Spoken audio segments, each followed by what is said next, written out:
back to my channel, PG Slime. So today's vlog, we're going to be showing you two of my favorite slimes.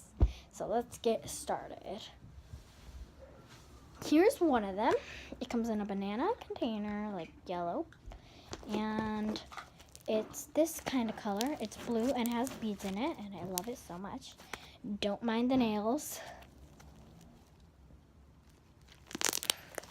Super crunchy. It's like that container.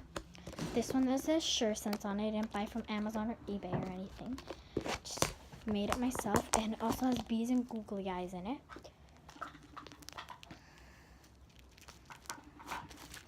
And guys, sorry that I did not post my slime collection video.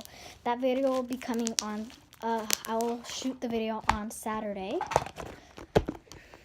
And third, last but not least slime is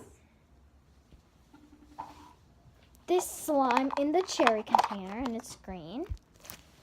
And it's the same, but it's still my favorite, even though I have two of these, like that. So, before I end this video, I have a squishy, and it's a peach, and it's kind of like a butt too. So, thank you guys for watching my vlog today. PG Slime. Thank you guys for watching. Bye.